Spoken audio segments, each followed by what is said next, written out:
Today we got дорога ложка к обеду. So I think there is an English equivalent. I'm actually not sure if it's an English equivalent or just a translation of the Russian saying, but the translation is a spoon is dear when lunch is near. All right. And how would you explain it? That any advice or help is like valuable. Yeah. When it's on time, not after. Yes. Actually, there is a full version of the Russian saying is дорога ложка к обеду, А потом хоть под лавку. А там хоть под лавку. Here is the structure of the saying. So дорога is дорогой is either dear or expensive, right? So it's something that's worth a lot generally. So дорогой, дорогая, that's feminine. Дорога, that's a form of the adjective. Ложка, like a shortened form. Ложка, which means spoon. К, to. Обед is lunch. К обеду, that's dative case. К обеду, right? А там, and literally that means and there, meaning and after lunch. Хоть под лавку. It's хоть is kind of hard to translate, but it basically means that and after lunch it may drop.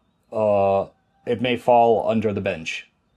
Right? So like after lunch, it's worthless. It may fall wherever. It doesn't matter anymore. And yeah, that saying is about timing. And I didn't know that there is the second part about like a bench. Because usually we use the first part is like дорога ложка к обеду. And I don't use it much, for example. But yeah, the meaning is that any help is valuable when it's on time, and if it's late, so it's worthless and useless. And yeah, and there's a more boring English saying that is kind of like more to the point. Timing's everything. But the one I like a lot is a stitch in time saves nine. So they're kind of similar, although a stitch in time saves nine is more similar also to another Russian saying «копейка рубль бережет». But the meaning is different, and it's... «Копейка рубль бережет» means a kopeck saves a ruble. Yeah. Right? So that's a bit of a different ballpark. You know, it's more about how like a stitch in time saves nine. They could mean kind of the same thing. It's more about how if you spend less now, you may be saved from saving more later, right? So yeah, it's a little different. We got some other ones about timing. What? Some sayings. Куй железо пока горячо. Куй железо пока горячо, which literally means strike the iron while it's hot, right? In English, there is an equivalent. Куй is to kind of like to strike. Железо is iron. While it's hot, пока горячо, literally. And после драки кулаками не машу, this is my favorite one. I use it a lot. После драки кулаками не машут, this is another, like, fairly, I mean, they're all pretty widespread. They're all fairly often used. And после драки кулаками не машут means after a fight, nobody's supposed to swing the fists, right? It's kind of hard to, like, place the verb into the same form here in English. Like, после драки кулаками не машут. I mean, kind of like after a fight, they don't swing the fists, but they means like the abstract they, like you're not supposed to do it. Yeah, there is no subject in Russian. Yeah. In this case. Yeah, in this case, in Russian phrase. Yeah. But this is my favorite, so it's like when it's too late, I can say, so like, no. It's like when it's done, it's done. Yeah, when it's done, it's done. Let sleeping dogs lie could also be, типа, не буди собак.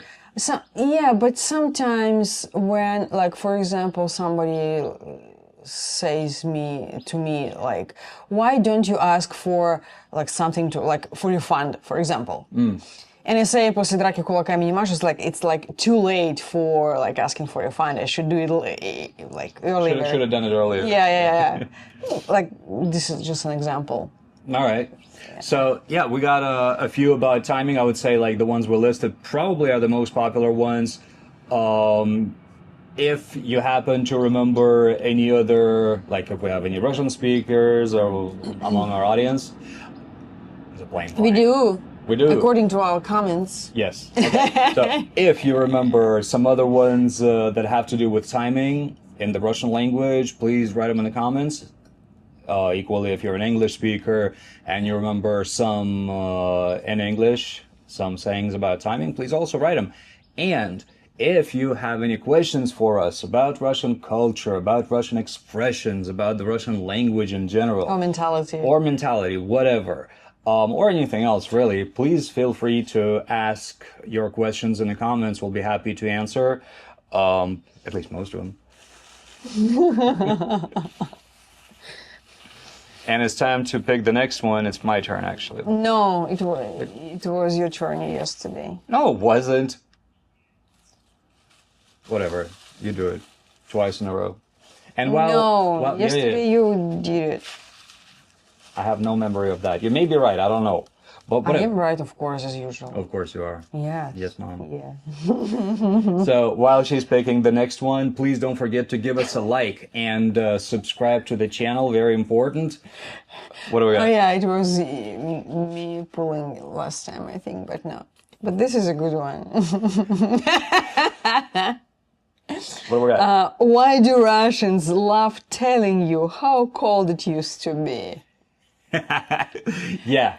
But you still do it. Yes. When you show like random people, hey, see, this is like Moscow looks like right now. It's funny, all right? People's reactions are funny. So why do Russians love telling you how cold it used to be? I think this is also about this kind of collective memory. Yeah. That in the past it was colder, and I think it's true.